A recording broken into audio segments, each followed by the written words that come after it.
Good afternoon. I'm Harry Davis, the Interim Dean of Chicago Booth, and I'd like to welcome all of you to the 2011 Business Forecast Luncheon. It's great to see this throng of people here today for what has become, for many, I think, an end-of-the-year ritual. And like you, I'm very much looking forward, after lunch, to learning from my colleagues about the somewhat complicated, even messy present, not to mention their views about what the future may hold. Given the events of the past 2 or 3 years, it's tempting to believe that this country has rarely, if ever, faced such an unusual set of economic, social, and political challenges.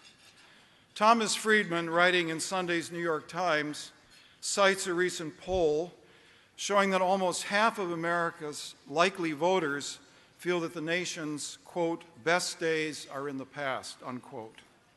This compares with just 35% who felt this way only 2 years ago.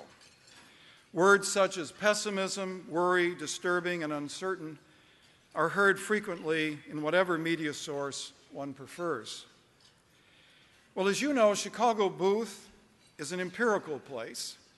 So in that tradition, I thought it might be interesting to explore the mood in 1955 when the Executive Program Club inaugurated the very first Business Forecast Luncheon. And that, believe it or not, was a full 8 years before I became a faculty member here. The year 1955, of course, saw a very different business community than 2010.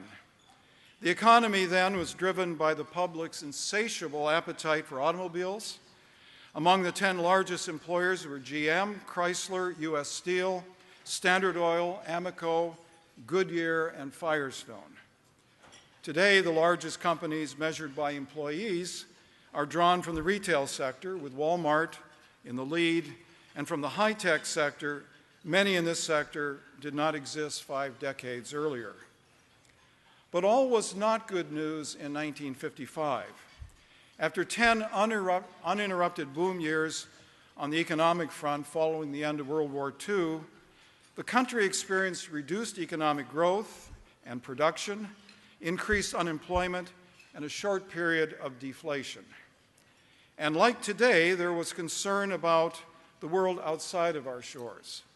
The Soviet Union and 7 East European countries signed the Warsaw Pact that year. The threat posed by communism opened President Eisenhower's State of the Union address in January of 1955. He posed the struggle in stark terms. He told the nation that evening, quote, "Either man is the creature whom is crowned with glory and honor, holding dominion over the works of his Creator, or man is a soulless, animated machine to be enslaved, used, and consumed by the state for its own glorification." Perhaps there was no place in 1955 more consumed with a mood of pessimism than the University of Chicago. The institution was in its 4th year of significant budget deficits. The undergraduate college, which had had an enrollment of almost 4,000 students pre-World War II, had dropped to only 1,300. Urban blight began to spread to the neighborhoods surrounding Hyde Park, and by 1955, the Woodlawn neighborhood just south of the campus had become one of the highest crime zones in the city. In the mid-1950s, the university experienced serious losses among distinguished senior faculty as they abandoned Chicago for other fine universities. It was extremely difficult to attract new faculty. While witnessing all of this, the Ford Foundation issued a report questioning whether Chicago still belonged among the few American private universities of international renown.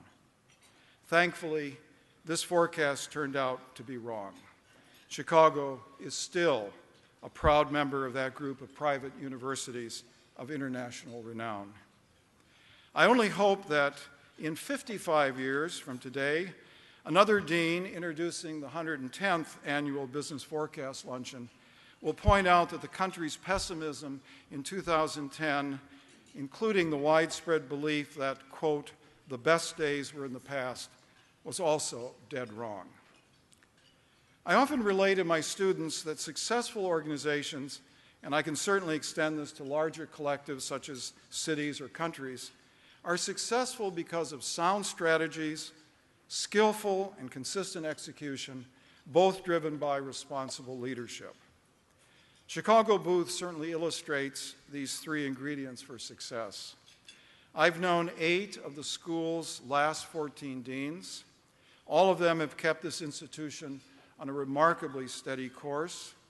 They've all embraced and reinforced our core values, namely a deep respect for the individual, an environment that promotes tough-minded thinking, seriousness of purpose, and the belief that the institutions of business have the capability and responsibility to accomplish important things and to move the world forward in positive ways. In January, we'll welcome Sunil Kumar as the 15th Dean of Chicago Booth.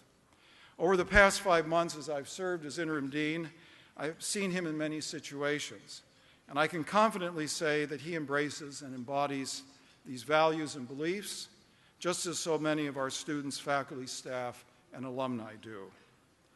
So in the spirit of today's forecast theme, I hereby predict a great future for our new dean and for Chicago Booth. Thank you again for being here. We'll resume the program with our panel at 12:45.